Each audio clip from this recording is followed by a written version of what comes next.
चंडीगढ़ सुंदर शहर कहलाता है। हमें गर्व है यहाँ के सुंदर बगीचे, विकसित सेक्टर, झील और शानदार स्थानों पे। लेकिन कभी कभी हमारा ध्यान शहर की वास्तविकता की ओर नहीं जाता। रुखे हाथ और थके हुए पैरों की ओर हमारा ध्यान नहीं जाता। यही हाथ शहर के निर्माण और सेवा में लगे रहते हैं। इस काम में ज्यादा योगदान बापूधाम के लोगों का है। बापूधाम, जहाँ ज्यादातर फल और सब्जियों के विक्रेताओं और ऑटो ड्राइवरों के घर है। करीब 40,000 आबादी का बापूधाम, जहाँ 8,000 लोग सब्जी विक्रेता है। यहाँ के ज्यादातर माता पिता अपने बच्चों को चाहकर भी कम समय दे पाते हैं और न चाहते हुए भी कई बच्चों को काम करने के लिए जाना पड़ता है। और यही बच्चे अपना बचपन, उनकी पसंद को पहचानने में असमर्थ हो जाते हैं।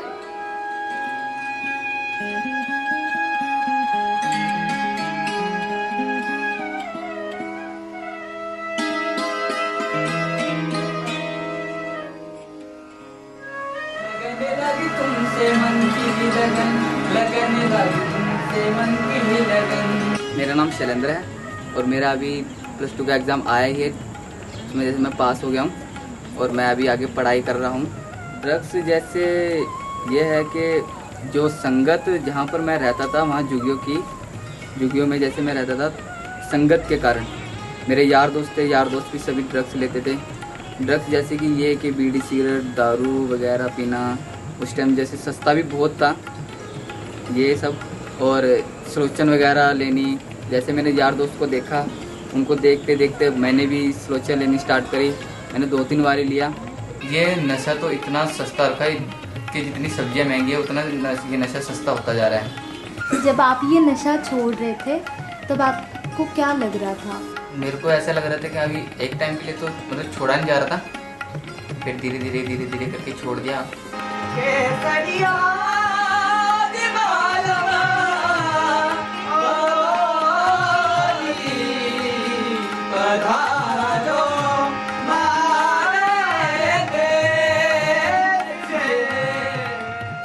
बच्चों, नौजवान सर, सबसे ये बड़ी बात है कि संगत, जैसी संगत है कि हम वैसे वो काम करते हैं। अच्छे लोग के साथ रहेंगे तो अच्छा काम करेंगे। अब कॉलोनी है, कॉलोनी में सभी प्रकार के लोग रहते हैं, अच्छे भी बुरे भी।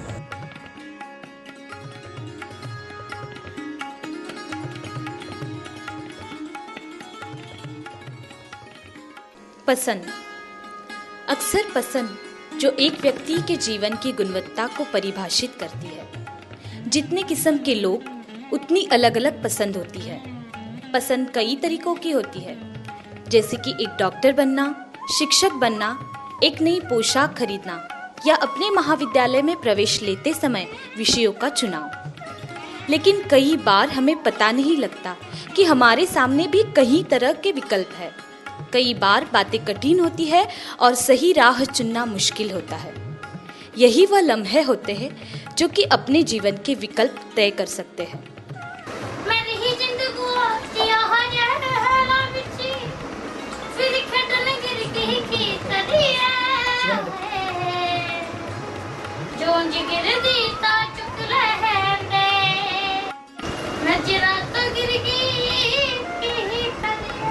मेरा नाम अजय है, मैं शास्त्री नगर रहता हूँ और मेरे मम्मी पापा भी इधर ही रहते हैं।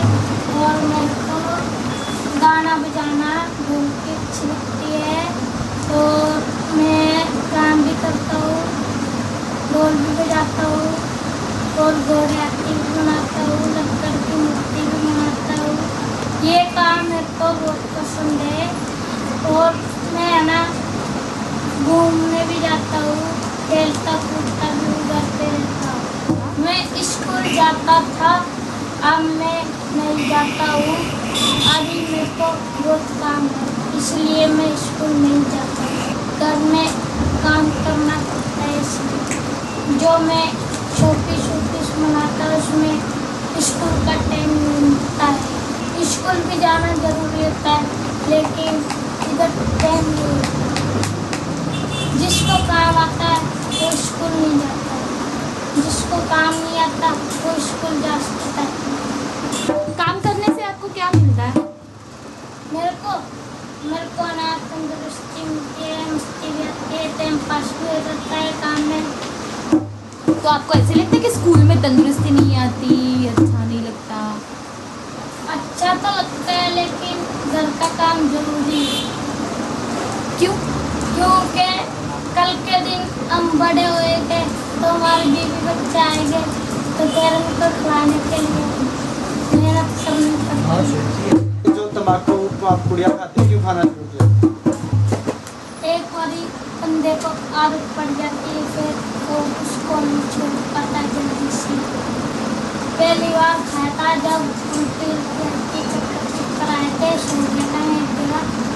फिर दोबारा खाया तो पता लग गया कैसे खाते इसको, फिर उसी के वजह से आदत पड़ गई।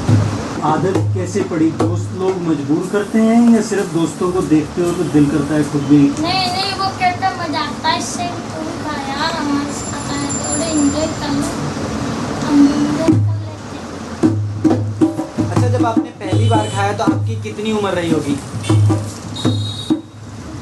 कम से कम 10 साल। 10 साल। आप बताओगे हमें कैसे खाते हैं? लेके आओगे तभी बताऊंगा कैसे खाता हूँ। एक बार जब आदत पड़ जाती है तो फिर छोड़ने के लिए बहुत मुश्किल होता है, बहुत हिम्मत करनी पड़ती है। तो फिर कैसे छोड़ता है इंसान? तुमने अगर कैसे छोड़ा? एक बार छोड़ देता है इंसान, उसकी 3, 4, 5, 6 दिन तक तबीयत खराब, उसको महसूस होता है कि आप जाओ और खाओ, ऐसे लगता है फिर बंदा छोड़ देता है, दिल से निकल जाती है बात। आपने क्यों छोड़ा? इसलिए कि कल को मेरी मम्मी को भी तकलीफ ना हो, अच्छी चीज के लिए पोता को खिलाने के लिए, इसलिए छोड़ दिया मैंने कि वो गाना नहीं होता, अपने माँ बाप का तू दिल न दुखा, दिल न दुखा, तुझे इतना पाली पोस के तुझे बड़ा कर दिया। अपने माँ बाप का तू दिल न दुखा, दिल न दुखा। अपने माँ बाप का तू दिल न दुखा, दिल न दुखा। अपने माँ बाप का तू दिल न दुखा, दिल न दुखा। अपने माँ बाप का तू दिल न दुखा, दिल न दुखा। वाह, बारी बार सिकट में गया जी, ओ कट के लेंदा पूरा, उन सन माफ करो, साढ़े टाइम हो गया पूरा।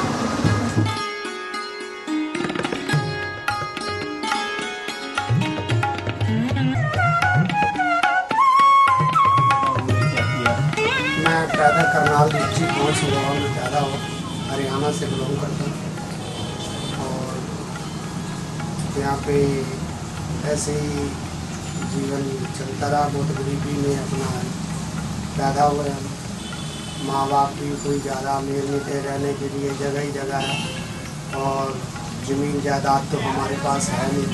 96 में हम ज़मींदार में किसान के पास काम किया करते थे, छोटे से लग गए थे क्योंकि गरीबी थी। गरीबी में क्या था कि काम कार है नहीं था, तो किसान के पास नौकरी किया करते थे।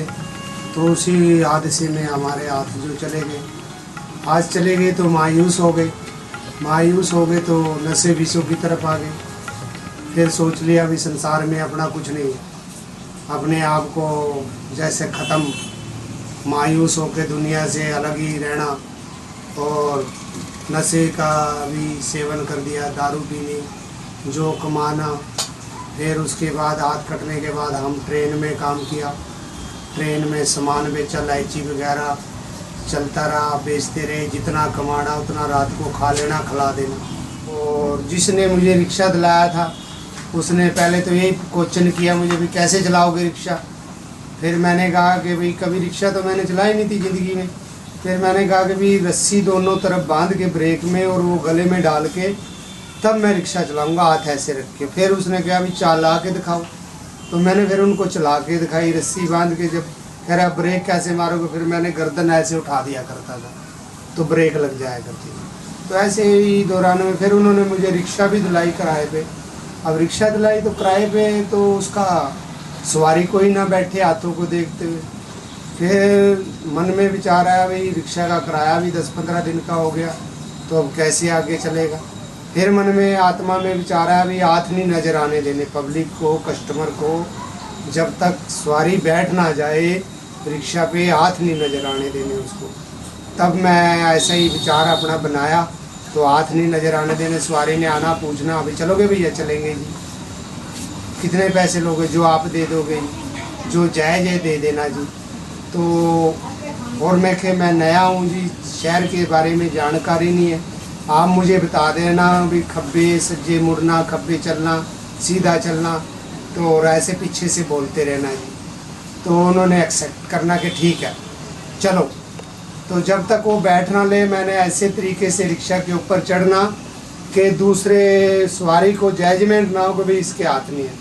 कई बार सवारी ने पूछना कि भाई आप ऐसे कोड़े होकर क्यों चला रहे हो जी। मैं कहा जी पीठ में, कई बार ऐसा बोलना भी पीठ में दर्द है जी इस करके जी कोड़ा होकर चला रहा हूँ, लेट के चला रहा हूँ जी। यानी कि उनको तंदुरुस्त करना, शांति देना भी, ताकि इनको भय ना हो।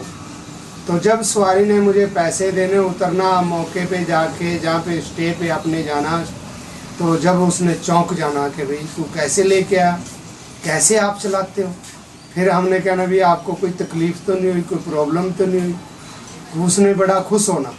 तो जहाँ के 5 लगते थे, वो कई बार ऐसे भी सवारी कस्टमर मिल जाते थे 10 दे जाते थे खुश होकर। और मैं तो बच्चों को यही आगे के लिए यही कहूँगा कि नशे को, कोई नशे विषय की तरफ ना जाए, पढ़ाई एजुकेशन और स्ट्रॉन्ग बने, अपनी बॉडी को, अपनी बुद्धि को विकास करें, देश का भी विकास होगा।